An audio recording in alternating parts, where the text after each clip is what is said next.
Next, the top 4 ranks in the MP batch 16. First is Deepa Nair. Come again once more. Second is Ashraf Lashkar. Third is Gurpreet Kaur. And fourth is Divya Nair.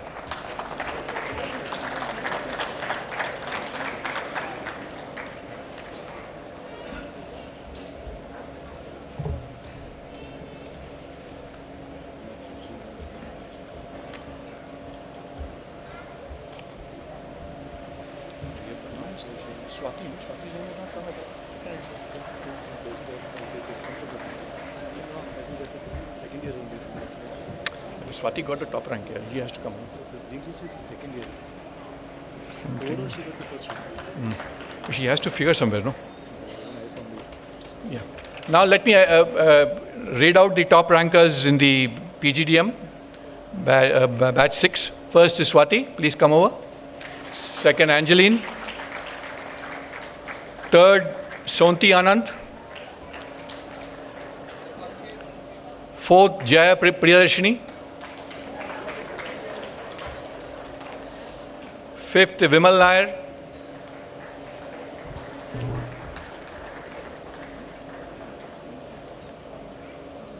Next is Pankit Parekh. Then next is Somava Banerjee.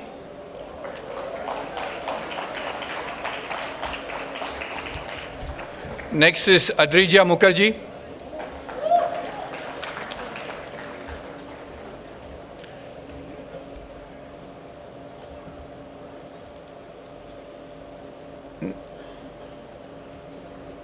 Next is Atinder Pal Sodhi.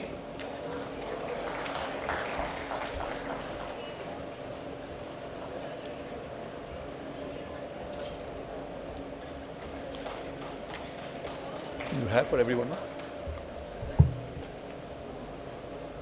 Next is Sayani Roy.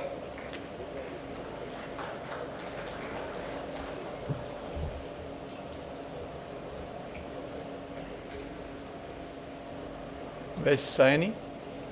Yeah.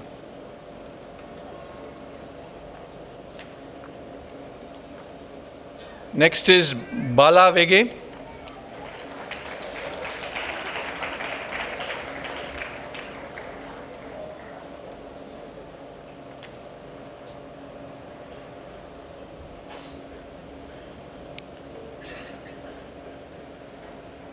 Next is Palak Gaba.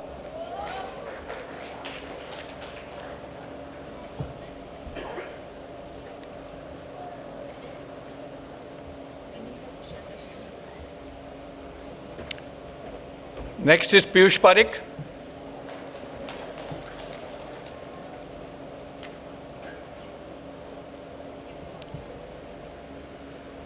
Next is Venkatas Shiva Sai Krishna. Is he come? Venkatas come? Sai is not come. Okay. And Rupa Ramya.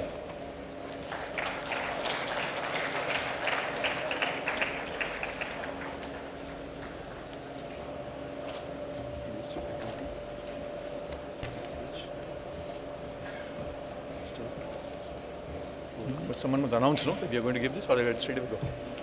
You announce. Ask them, request them to stay and tell them we are now giving the list teachers. Now I request Dr. Suresh Mani to announce the awards for faculty and staff of NMIMS. The awards for the best faculty and staff is done through a process wherein we have 3 external members who evaluate the performance of the faculty and staff members. They are in our Board of Studies, Dr. Jayashankaran, who is our advisor, and 2 of our Board of Studies members, Dr. Mahadevan and Dr. Prasanna Chandra.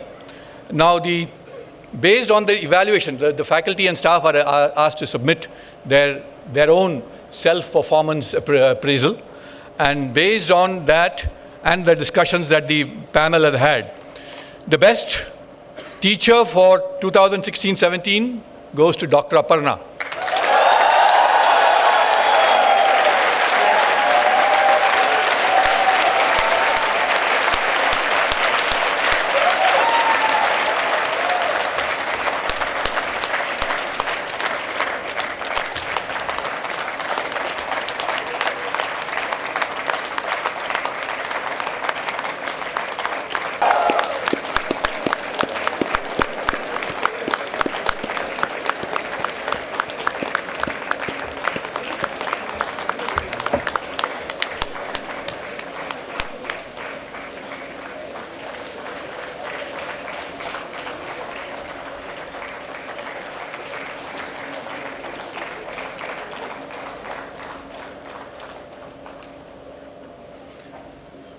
And the best non-teaching staff member, the award goes to Mr. Eklavya Barua.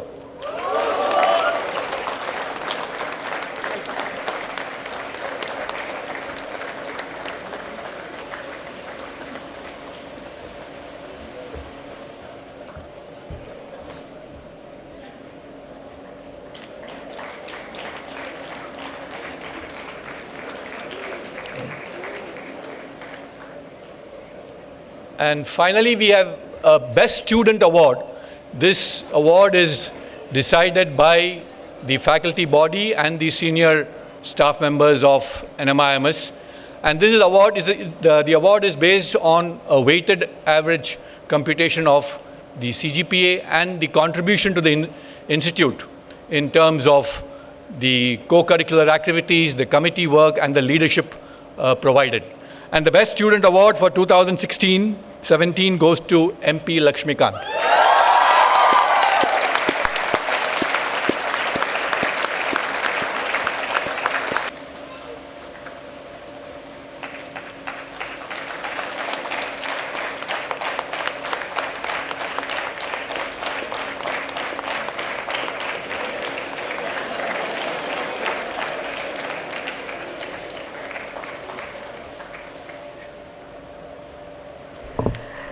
I now call upon our Honorable Vice Chancellor, Dr. Rajan Saxena, to authorize the graduating students to wear the robes ordained as insignia of their certificates.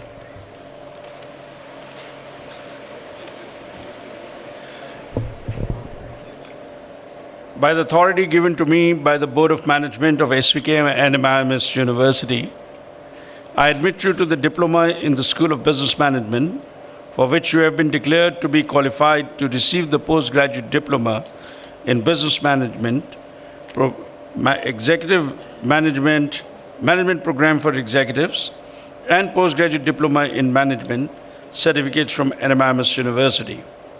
As a token, you have been presented with the diploma. I authorize you to wear the robes ordained as insignia of your diploma. Thank you.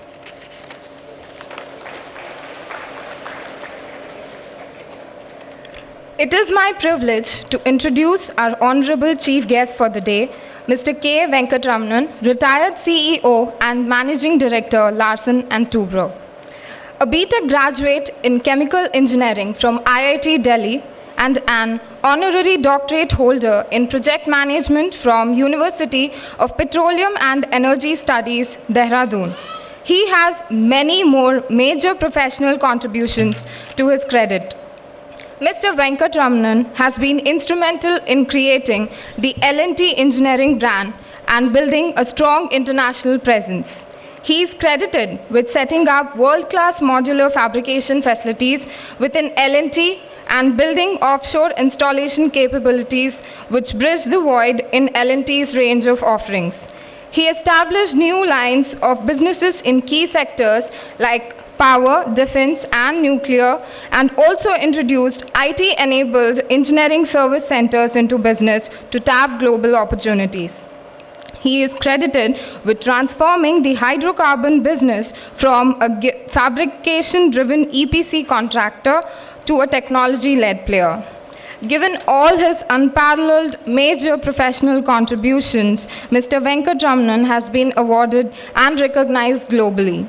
He was the first Asian to become the chairman of the board of directors of the Engineering and Construction Risk Institute Incorporation, registered in District of Columbia, USA, for a 2-year term.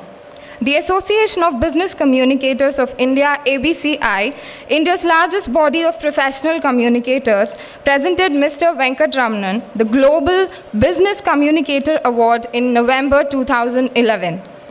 For his charismatic ability to reach out to people and transmit thought and idea to diverse target group.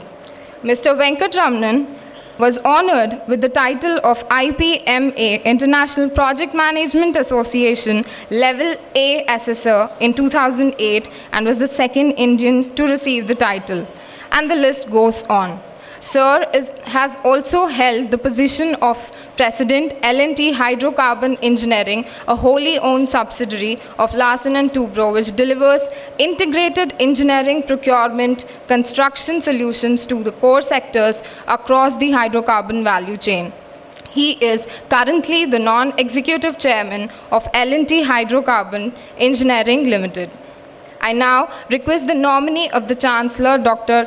Jayant Gandhi, to formally invite Mr. K. Venkatramanan to deliver the graduation ceremony address. Jayant Gandhi, nominee of the Chancellor, Dr. Rajan Saxena, the Vice Chancellor, Mr. Shailesh Patel, Chairman, Board of Management Committee, Dr. Debajit Sanyal, Vice Provost, Dr. Suresh Moni, the Director of NMIMS Bangalore, Ms. Varuna Saxena, Deputy Registrar, all the dear parents, spouses, friends, and all the persons, people passing out, and most importantly, all of you who are receiving your degrees today.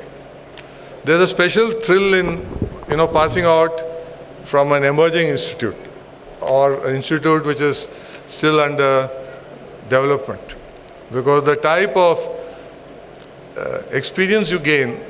I was the first batch of IIT Delhi, so somebody talked of cement, and also we also, in fact, were put to survey. In those days, in all branches, did a lot of other disciplines. So people like us, even though I was chemical, I did workshop, carpentry, and surveying. So there's a thrill, and generally, the type of effort that the professors and teachers put for the first batches is unparalleled. So I think you all are very fortunate. While you may have cement falling on your head, or we ourselves used to go to the National Physical Laboratory all the way for our physics experiments in the first year, because our physics laboratory was just getting ready in IIT Delhi. But we erected all our plants. That helped me when I joined L&T. Already I knew a little bit how to start a pump and how to do some, rudimentary stuff. So I think it's great for all of you who are, and it also speaks of the vision of NMIS, and especially the type of effort that the people directly involved, like the director and the vice chancellor, are putting in, and the bond that you will have with your teachers and with this institute will be far, far greater than when the institute is 5,000 people strong. I mean, this happens in companies also. The affection that all of us who are in the batches of in L&T up to about 1980 passing out, what we'll have is very difficult for the next generation after that, because it becomes too big. There is a certain degree of dilution that takes place, and much more effort is required from the top to keep that attachment. So I think you're really fortunate, and it's very nice that this institute is having such a good location at Banirghata. Talking the tea time, Mr. Patel has managed to get that land, because I think there's a very good campus. You'll have some elephants coming there also. I was born in Bangalore, so I have an attachment. I was born in Baswangudi in Bangalore. Never studied here. Studied in Hyderabad for schooling, and then IIT in Delhi, and then working in Bombay in L&T. So you can say I'm a little bit of a nomad, and my mother studied here in Bishop Cotton. She was one of the first Indians to study in Bishop Cotton those days. My wife studied in Bishop Cotton in Mount Carmel. So it's a nice attachment to come. Of course, the Bangalore I know was a different Bangalore. Now Bangalore is more like Bombay in terms of the traffic. So coming back to today's ceremony and the type of industry, the type of scenario you'll face, I was just thinking, 2017 marks the 26th anniversary of the launch of the economic reforms in India. People like us who grew before the reforms and then participated in the reforms know the great difference between what happened after to 1995 or 94 and what was before. We used to go abroad at measly allowances of 25 pounds a month and things like that. You won't believe it. I mean, you'll think that it's not possible, but it was possible. You had to go and stand in the Reserve Bank queue to get allowance sanction. Our economic reforms of 1991 were aimed at unleashing the animal spirits of the Indian enterprise and wellsprings of Indian creativity. And I think really, if you look back, I mean, it's like darkness to light for people like us who have been in both sides. We have a long we have long since left behind the era of modest savings, low investment and low growth. I remember when I first went for my 3-tier IIM program, way back in the 70s, the economic growth rate used to be 2%, 2.5%, 3%. Then Mahanubu's economists were there, and they used to call it the Hindu economic growth or something like that. I mean, it is atrocious if you see the number of years that we lost, till 1990 with such good talent. India is today among the world's fastest growing economies. Economic power is shifting from the west to the east. This is going to be the center of the world. Actually, when I look back, when I first went abroad for a year for training through L&T to Europe, Germany and Denmark, Europe was to smell of new paint. Everything was so new. Then in 73, I went for a year to the States for training and some education. America smelled of new paint. All the malls were being built at that time. Sears Towers just came up in 73. All my classmates from IIT Delhi who had just gone away to Illinois Institute of Technology, they were all just passing out, getting their PhDs. And first time in my life I saw a mall, first time I saw these super flyovers like you have, like L&T built in Bangalore years ago, those things we saw then. And in the 90s when I go abroad, China smells of new paint. And I'm sure, God willing, in your era of the next 20 years, India will smell of new paint. I think that's it will certainly smell. I hope it smells sooner than later. And I think you all have the great, the advantage. You see, in our time, if you went abroad, you generally did masters in science and then you did your PhD and ultimately you ended up being the head of the technology of GE or Pratt & Whitney and so on. It's only later on that the Indian talent, thanks to IT, I would say, because I say IT is not only Indian talent, it is information technology, Indian talent in India today. And thanks to this mass of Indians who went abroad in IT, generally the climate of acceptability of Indians in other top positions also changed. In fact, there'll be a joke that if your name is some Indian name, no interview, you get into IT before Trump. Huh? That were those days. With this degree, you must graduate to a higher level of aspiration. Aspiration and passion, not in the money. Huh?